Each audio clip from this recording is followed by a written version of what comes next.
할렐루야. 아멘. 이 저녁에도 천국을 향해서 힘차게 달려가시길 바랍니다. 아멘. 오늘은 우리가 에베소서 8번째 시간으로 교회를 위한 기도라는 제목으로 같이 말씀을 나누도록 하겠습니다. 교회를 위한 기도, 부제목은 외유내강입니다. 에베소 지역은 아데미 신전이 떡하니 버티고 있는 지역이었어요. 엄청나게 큽니다. 저도 가봤지만 지금은 돌덩이밖에 남질 않았어요.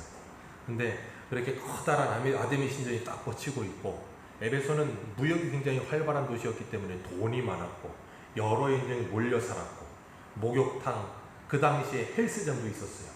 헬스장, 그리고 경기장, 그리고 두란노 서원이라고 해서 엄청난 서원도 있었고 도서관도 있었고, 정말 에베소 하면 그 당시에는 부의 도시요, 우상 숭배의 도시요, 황제 숭배의 도시라고 할 만큼 손에 꼽힐 만한 도시였어요. 그런 도시에 사도 바울이 가서 하나님의 말씀을 2년 반, 3년 가까이를 전했습니다. 그랬더니 역사가 일어나기 시작했어요. 하나님의 말씀이 살아있고 운동력이 있어 활력 있는 그 말씀이 그들 안에 들어가니까 그들이 역사가 일어나기 시작해요. 하나님의 말씀이 세를 얻고 힘을 얻어 말씀이 흥왕하여 갔다 그랬어요. 그래서 사도행전 19장을 보면 은 5만이나 되는 마술책들을 태워버리고 아데미 신전에 가지 않고 그런 놀라운 역사들이 일어나기 시작했고, 사도 바울은 에베소를 떠나면서 에베소에 있는 장로들과 교회 지도자를 불러서 자신이 3년 반 동안 어떻게 사역했는지를 잘 알지 않냐, 그 말씀을 기억해라 그러면서 은혜의 말씀께 너희들을 부탁한다 이야기를 했어요. 자신이 떠나고 나면 분명히 이리와 같은 거짓 선지자들 들어올 거고, 너희 안에도 스스로 세리를 규합하여서 지도자가 되고 싶어하는 사람들 나타날 거고, 그렇기 때문에 하나님의 진리의 말씀에 붙들려 있어라 그렇게 이야기를 했어요. 내가 너희들 어떻게 가르쳤는지를 기억해라 그러면서 잘 부탁했는데, 에베소 교회 성도들은 그 바울의 마지막 유언과도 같은 부탁을 열심히 붙들었습니다. 그래서 하나님의 진리의 말씀을 지키기 위해 수없이 많이 노력했어요. 그래서 계시록에 보면 소아시아 7교회를 이야기할 때 에베소를 칭찬할 때 이렇게 칭찬합니다. 내 행위와 수고와 인내를 알고 악한 자들을 용납하지 아니한 것과 자칭 사도라 하되 아닌 자들을 시험하여 그의 거짓된 것을 내가 드러낸 것과 참고 내 이름을 위하여 견디고 게으르지 아니한 것을 내가 아노라. 이것만 들어보면 에베소 교회는 거의 몇 점이에요? 100점 만점에 100점. 너무 훌륭한 교회. 오늘 오전에도 끝까지 견디는 자는 구원을 얻으리라 그랬는데, 참고 견디며 게으르지 않았다 그렇게 칭찬을 했어요. 그런데 그랬던 에베소 교회에게 책망할 것이 있는데 딱 하나, 뭐였어요? 처음 사랑을 버렸느니라. 처음 사랑을 버렸느니라. 하나님의 진리를 수호하기 위해 있었고 거짓 선지자들을 분별했고 무엇이 옳고 그른 것인지를 따져서 하나님의 진리를 바로 세우기 위해 힘쓰고 애쓰다 보니까 나중에는 어떻게 되기 시작했냐면, 그 진리를 지키는 일이 너무 열심히 특심하다 보니까 사랑은 식어지고 서로를 향해서 무엇이 옳고 그르냐 하는 것으로 서로를 잣대를 대고 서로 정죄하기 시작하고 서로 판단하기 시작한 거예요. 그러니까 교회 안에 뭐가 사라져요? 사랑이 식어져 버리는 거예요. 기억하십시오. 하나님의 진리가 바로 서면 하나님의 사랑도 바로 서야 될 줄로 믿습니다.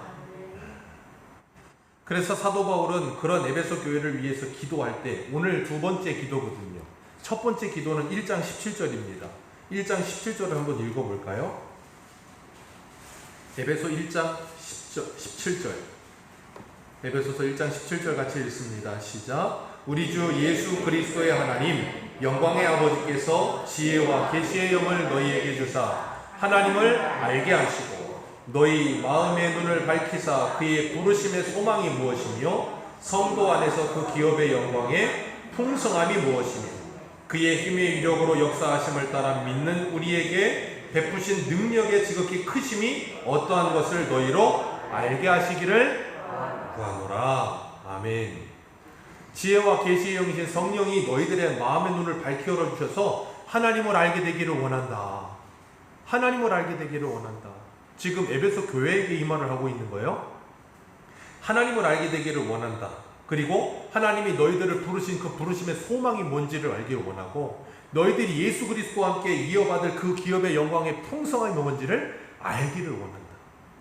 그런 영적인 세계의 부요함을 너희들이 알게 될 때 너희들은 하나님을 더 온전하고 바르게 알게 되고 신앙생활도 더 온전하고 바르게 할 수 있게 된다라는 걸 이야기하고 있는 거예요. 그렇기 때문에 우리가 일평생 하나님의 진리의 말씀을 통하여 하나님을 알아가는 일에 힘써야 될 줄로 믿습니다. 그렇게 하나님을 알아가는 일에 힘쓰는 것, 그래서 오늘 16절 말씀에 뭐라 그래요? 그의 영광의 풍성함을 따라 그의 성령으로 말미암아 너희 속사람을 능력으로 강건하게 하시오며. 아멘. 사도 바울은 에베소 교회를 위해 두 번째 기도하면서 뭐라 그러냐면 성령으로 말미암아 너희 속사람을 능력으로 강건하게, 바꾸면 뭐예요? 건강하게 하시기를 원한다.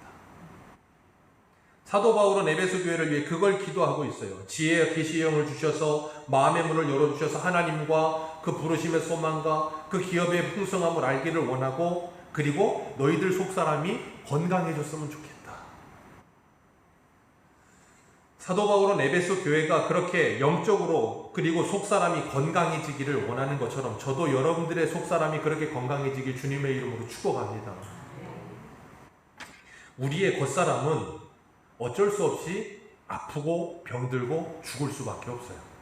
사도 바울은 로마서에서도 그렇고 여기서도 그렇고 뭘 말하고 있냐면 겉사람과 속사람을 이야기하고 있어요. 로마서 8장, 7장에서도 나의 속사람으로는 하나님의 법을 사랑하나 내 겉사람은 죄의 법을 사랑하니 내가 그 사이에서 죽을 지경이다, 그렇게 이야기를 하잖아요. 그러면서 겉사람과 속사람 이야기를 합니다. 우리가 예수 그리스도를 믿고 하나님의 자녀가 된다는 건 우리의 겉사람의 변화가 아니라 속사람의 변화가 일어나는 거라 그랬어요.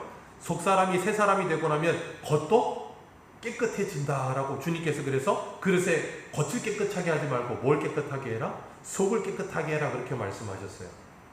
그렇기 때문에 우리의 속사람은 날로 새로워질 수 있다는 걸 우리는 성경을 통해서 듣습니다.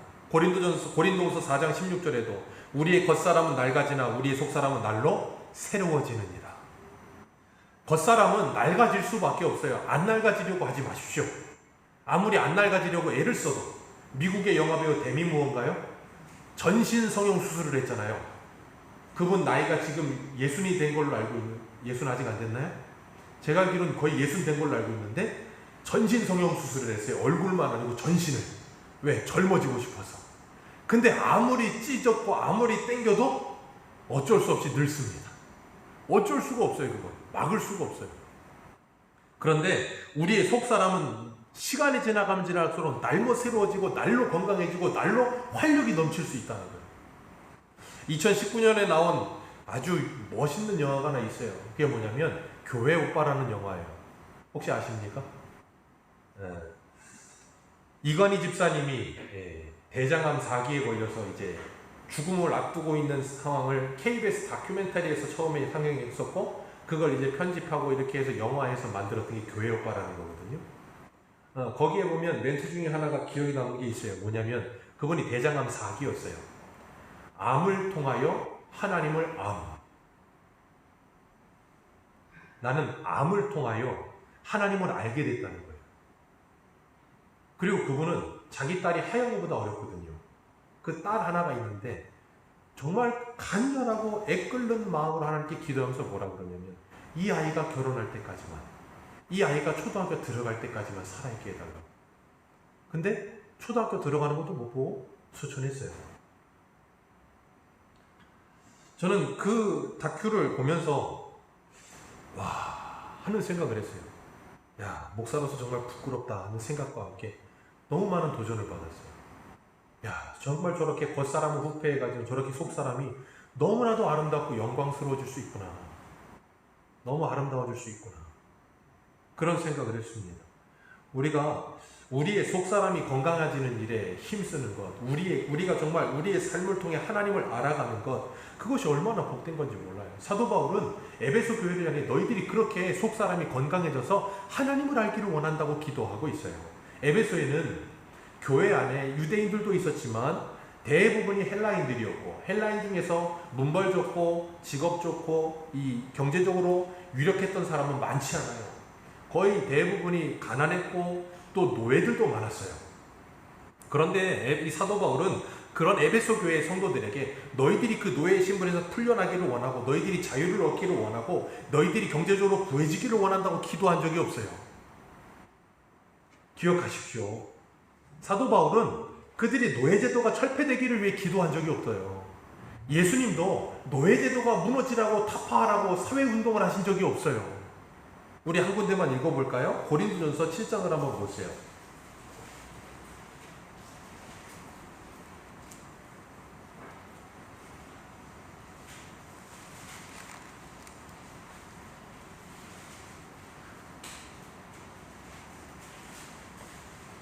고린도전서 7장 고린도전서 7장 22절 22절에서 24절까지 우리 같이 한번 읽겠습니다. 시작. 주 안에서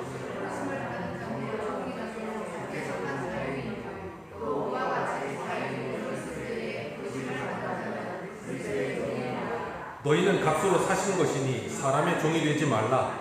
형제들아 너희는 각각 부르심을 받은 그대로 하나님과 함께 아멘. 그 위에는 뭐라 그래요? 20절부터 21절 읽어볼까요? 시작. 각 사람은 부르심을 받은 그대로 지내라. 내가 종으로 있을 때에 부르심을 받았느냐? 염려하지 말라. 그러나 내가 자유롭게 될 수 있거든? 이용하라. 그 말은 뭐예요? 당시의 노예들은 개인 사유재산을 가질 수가 있어요. 그러니까 그 돈 모아가지고 뭐하라는 거예요? 면천하라 그 말이에요. 그러나 그렇지 않을 수 있어도 괜찮다 그거예요. 너희들이 종으로 부르심을 받았느냐? 그리스도 안에서 자유자다. 자유자로 너희들이 자유자로 부르심을 받았느냐? 너희는 그리스도 안에서 종이다. 그러니 뭐래요? 너희들은 사람의 종이 되지 말고 뭐하래요? 하나님의 종이 되어서 형제들아 너희는 각각 부르심을 받은 그대로 누구와 함께? 하나님과 함께 거하라. 자유자로 있든지 종으로 있든지 노예로 있든지 그거 중요하지 않다. 너희가 하나님과 함께 거할 수만 있다면 그건 너희들에게 뭐다? 복이라는 거예요. 그래서 사도 바울은 감옥에 갇혀 있을 때도 뭐라 그래요? 빌립보서나 골로새서 보면 옥중서신 보내면서 골로새 교회를 향해서 뭐라? 너희는 주 안에서 기뻐하라. 내가 다시 말하노니 기뻐하라. 감옥에 있는 사람이 밖에 있는 사람들 보고 기뻐하래요. 어떻게 그게 가능합니까? 그의 속사람이 건강하기 때문에 가능한 일이에요. 속사람이 건강하지 않으면 기뻐하라고 할 수가 없어요. 노예로 있는데 옆에 있는 성도는 돈이 많은 부자야. 속사람이 건강하지 않으면 어떻다고요? 시기 질투가 안 되니까요. 그러면서 하나님께 기도해. 하나님, 똑같은 하나님 믿는데 이 사람은 하나님 믿고 이렇게 부자로 사는데 난 하나님 믿고 이 꼴이 뭡니까? 왜 나는 부자 안 되게 하십니까? 왜 나는 병을 안 고쳐줍니까? 왜 나는 출세를 못하게 합니까? 하면서 하나님께 불평하지 않겠어요? 근데 사도 바울은 뭐라 그래요? 그런 거 하지 말라는 거예요. 우리는 그런 거 하기 위해 이 땅에 모여있고 이 땅에서 사는 존재가 아니라 그 말이에요. 어떤 자리에서 어떤 모습으로 부르심을 받았던 그 부르신 자리는 하나님과 함께 하기만 하면 된다는 거예요. 그래서 제가 예전에 그런 표현을 써드렸잖아요. 영화 찍을 때 보면 가끔 주인공들이 거지하는 사람들이 있어요. 예전에 차인표 씨가 왕초라는 MBC 드라마 하도 오래돼서 그 주인공이 거지 왕이야. 하필이면 왜 주인공이 그런 거래요. 근데 거지를 해요. 그리고 엑스트라는 일본 순사도 하고 뭐 엑스트라 중에는 뭐 이렇게 부잣집도 여러분 같으면 거지를 하겠어요? 아니면 엑스트라라도 왕을 하겠어요? 바보 아닌 이상 주인공 거지를 하겠죠. 그죠? 당연한 거 아닙니까? 우리가 이 세상에서 믿음으로 살아간다는 건 그런 것과 똑같은 거라고 제가 가끔 예를 들잖아요. 하나님이 우리에게 어떤 배역을 맡기셨던 그 배역에서 내가 그 배역에 알맞게 최선을 다하기만 하면 빛나는 거예요. 영광스러워진다 그 말이에요. 근데 우리는 내 배역이 마음에 안 든다고 제가 가진 배역을 나에게 달라고 하는 것과 똑같은 거예요. 그러지 말라는 거예요. 박지성이 김연아처럼 피겨스케이팅을 타면 안 된다고요. 박지성은 축구만 해야지. 하나님께서 우리를 어떻게 부르셨든지 그 부르신 자리에서 하나님과 함께하면서 하나님이 내게 주신 은혜를 기억하고 그 하나님의 구원을 기억하며 그 영광스러운 부유를 기억하게 될 때 우리 속사람은 건강해져요. 사도 바울은 그걸 위해 기도한 거예요. 저도 그걸 위해 기도해요. 그리고 나면 교회 안에 열등감과 우월감은 사라져요. 그리고는 차별은 사라지고요. 다른 사람을 부러워하는 마음도 사라지게 된다니. 그게 진짜 자유예요. 진리 안에서 진정한 자유. 그걸 누리기 시작할 때 교회는 진짜 하나가 되기 시작하는 거예요. 그래서 사도 바울은 빌립보서 4장 한번 내가 볼까요?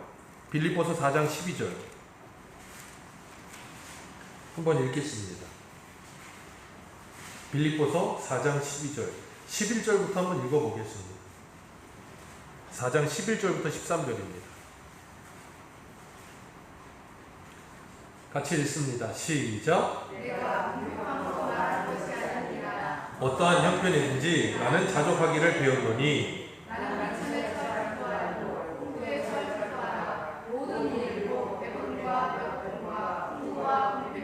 처할 줄 아는 일체의 비결을 배웠노라. 내게 능력 주시는 자 안에서 내가 모든 것을 할 수 있느니라. 아멘. 일체의 비결을 배웠다라고 이야기하는 거예요. 이게 뭐예요? 속사람이 건강해진 사람의 모습. 이걸 통해서 하나님의 뜻이 무엇인지를 깨닫게 되면 그 사람은 속사람이 건강해지고 마음이 넓어지기 시작하는 거예요. 그리고 나면 진정한 자유를 누리기 시작하는 거예요. 그리고 나면 조금 가난해도 내 겉사람이 조금 가난하든 내 겉사람이 조금 아프든 내 겉사람이 조금 못 배웠든 그런 건 중요하지 않아요. 내 속사람만 건강해진다면, 예수 안에서 정말로 진정한 자유를 누린다면 더 이상 중요하지 않아지기 시작하는 거예요. 교회 안에서 그런 것이 경험되어야 하지 않겠습니까? 그리고 나면 얼마나 감사하고 기쁘겠어요. 그리고 나면 교회 안에서 싸우지 않는다니까. 속사람이 건강해지면 외유내강이라고 하잖아요. 내면이 강해지면 외적으로 부드러워지는 거예요. 함께 할 수 있게 되는 거예요. 그런데 외유내강이 아직 안 되고 외강 뭐라 그래야 돼? 거꾸로 하니까 안 돼.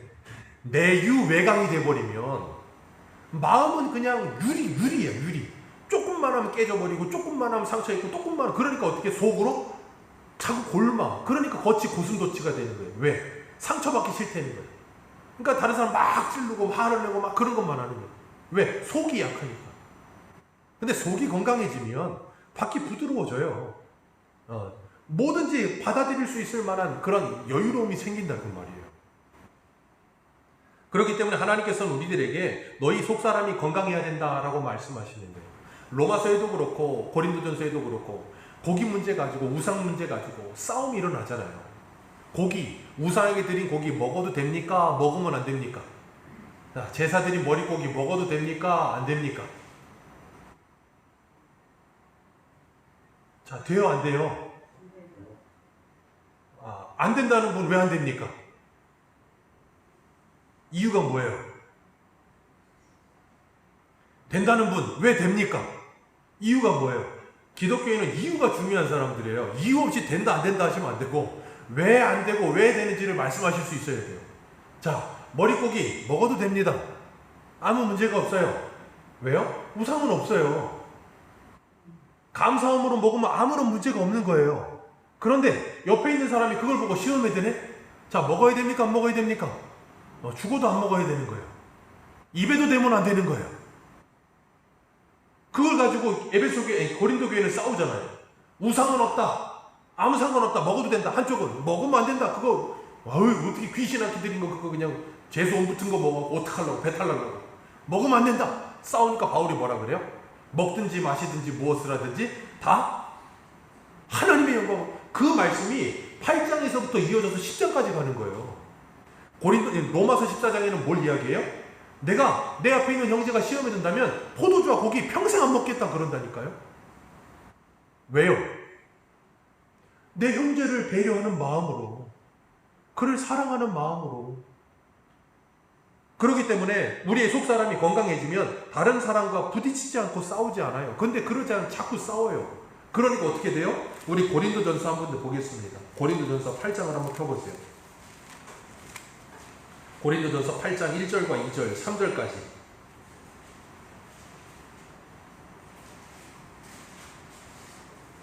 고린도전서 8장 1, 2, 3절입니다.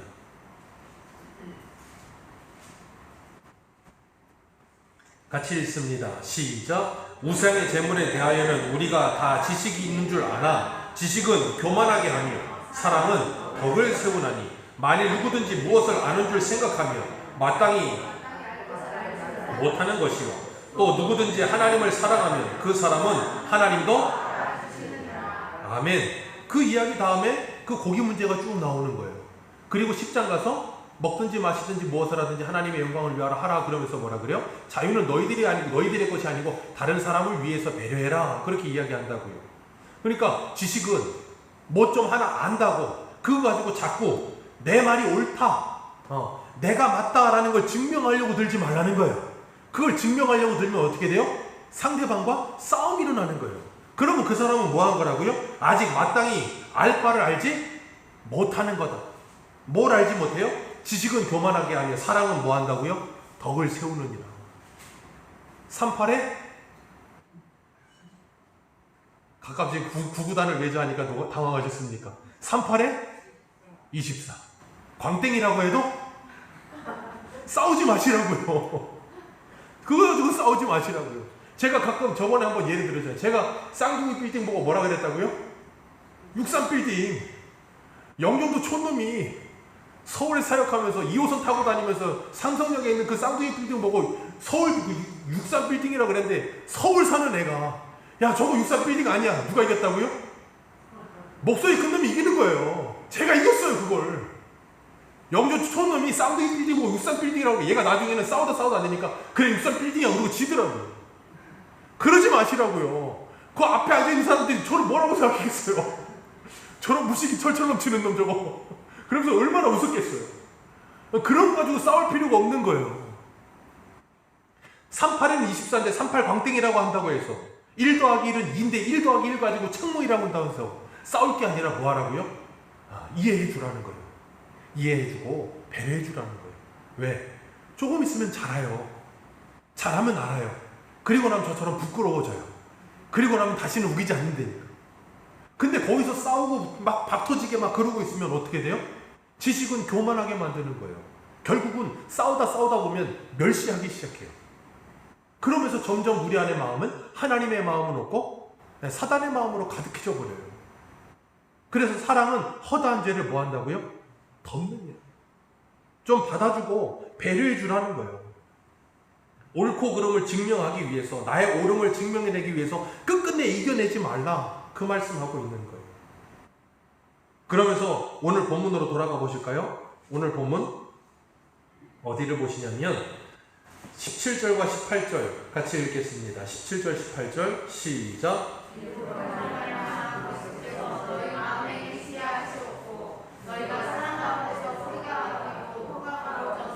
능히 모든 선도와 함께 지식에 넘치는 그리스도의 사랑을 알고. 여기 중요한 거 지식에 넘치는 그리스도의 사랑을 알아라. 지식보다 무엇이 우선이라고요? 사랑이 우선이라고. 오늘날은 사랑보다 지식이 우선되어 가고 있어요. 네. 사랑만 있고 지식이 없으면 잘못 갑니다. 그러나 지식이 기반된 사랑이 있을 때 그건 아름다운 사랑이 돼요. 그렇기 때문에 지식에 넘치는 사랑, 그것이 우리에게 필요해요. 지식에 머물지 말라는 거예요. 옳고 그름을 따지는 것만 그냥 머무르지 말고 거기서 뭐 하라고요? 한 단계 더 나가서 지식에 넘치는 사랑을 알아라. 그러면서 뭐라 그래요? 그리스도께서 너희 마음에 계시게 하시오. 예수 그리스도를 믿는 사람은 우리의 마음에 주님이 계신 줄 믿습니다. 성령, 아버지의 영이요 그리스도의 영, 성령으로 말미암아 그리스도께서 우리 안에 계세요. 그런데 여기 뭐라 그랬어요? 바울이 그리스도께서 너희 마음에 계시게 하시옵소서. 옳고 그름을 판명하기 위해서 싸우고 머리 잡고 막 내가 오라 네가 오라 그러고 있을 때 그들의 마음에는 그리스도가 살아계신다 안 계신다? 살아계시지 않는다. 그리스도가 살아계시지 않는다. 그들 안은 사단이 지배하고 있다라고 이야기하고 있는 거예요.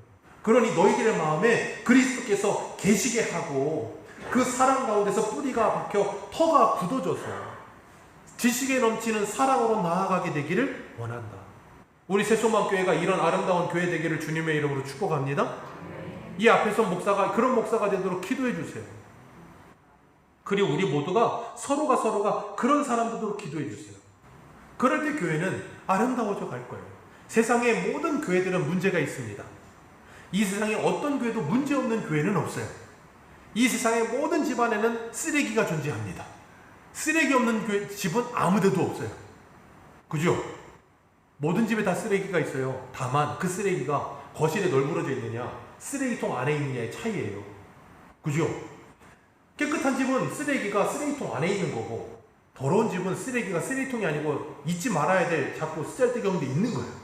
그처럼 이 땅의 교회들은 문제없는 교회가 하나도 없어.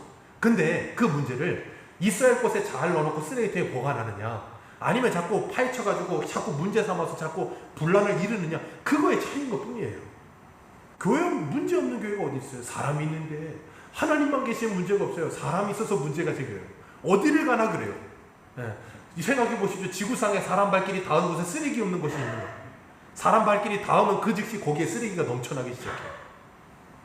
그래, 지구에서 사람만 없으면 지구가 산대잖아요. 우스갯소리로. 그만큼 사람이 넘치면 문제가 많아요. 근데 그 문제가 성령의 지배 아래 있을 때, 그게 문제가 성령을 뛰어넘어 이 수면 위로 올라오지 않고 수면 밑에 있을 때 그 문제는 더 이상 문제가 되지 않아요. 어떻게 가능하다고요? 지식에 넘치는 그리스도의 사랑을 알고 서로가 서로를 기도해주고 사랑 안에 품어줄 수 있게 될 때 교회는 아름다운 교회가 될 줄로 믿습니다. 그래서 19절에 뭐라 그래요? 19절 같이 읽습니다. 시작. 그 너비와 길이와 높이와 깊이가 어떠함을 깨달아 하나님의 모든 천하신 것으로 너희에게 충만하게 하시기를 원하노라. 아멘. 그리스도의 사랑의 길이와 넓이와 깊이와 높이, 그 충만하심이 우리 안에 충만해지기를, 정말 그 충만함이 우리 안에 충만해지기를. 그래서 우리가 예수를 믿고 그리스도인이 되어 자라간다는 건 이렇게 충만해지게 넓어지는 거예요. 사람 넓어지는 거예요. 우리가 어떠한 세계에 발을 디디면 그 세계에 대한 깊이를 알아간다는 건 한 끗 차이가 하늘과 땅의 차이라는 걸 알게 될 때 그 깊이를 알기 시작하는 거예요. 한 끗 차이가 하늘과 땅이라는 걸 모를 때는 굉장히 수준이 얕은 거예요. 마치 뭐와 같은 거냐면 이 100m 달리기와 같아요. 저도 어릴 때 100m 좀 뛰었거든요. 인천시에 나가고 달리기도 하고 그랬어요. 그랬는데 이게 한 끗 차이라는 게 뭐냐면 10초와 9초는 찰나의 1초 차이입니다. 근데 10초와 9초 사이에는 전 세계에 수십억은 아니고 수백만 명, 수천만 명이 있어요. 0.01초, 0.001초 차이로 올림픽에서도 금메달과 동메달 차이가 나요. 근데 참 신기한 건 그 0.1초 차이를 줄이는 게 못해요. 우리나라에서 가장 빠른 100m 선수가 김부경이가 그 친구잖아요. 키 좀 작고 땅땅해서. 근데 이제 혼혈인 친구들이 좀 올라와서 고등학교에도 10초 초반 뛰는 친구들이 생겨나고 있어요. 이제 일본처럼 이제 혼혈인들이 우리나라 마크를 달고 이제 전 세계로 나갈 때가 얼마 남지 않았는데 그 10초에서 9초 들어오는 걸 못해요. 저 어릴 때는 장재근 선수가 100m에 최고였거든요. 죽어도 못 들어옵니다. 10초 안으로. 그 1초 차이를 못 줄여요. 근데 학교 다닐 때는 10초나 11초나 12초나 13초나 1초 차이가 별거 아니야. 아유 아까워. 1초 차이. 올림픽 나가면 1초는 없어요. 그 한 끗 차이가 하늘과 땅이라니까요. 신앙의 세계도 마찬가지예요. 그 한 끗 차이를 아는 게 하늘과 땅이에요. 그걸 모를 때는 뭐 하냐면 아이 다 알아. 근데 그 한 끗 차이를 알기 시작하면 그게 좁혀지지 않는 간극이라는 거 알아. 수십 년이 가도 좁혀지지 않아. 그 간극을 알게 될 때 그 깊이를 알게 되는 거예요. 저번 주에 오셨던 윤병헌 목사님이 예배 전 1층에서 대화를 나눴다가 그런 이야기를 하셨어요.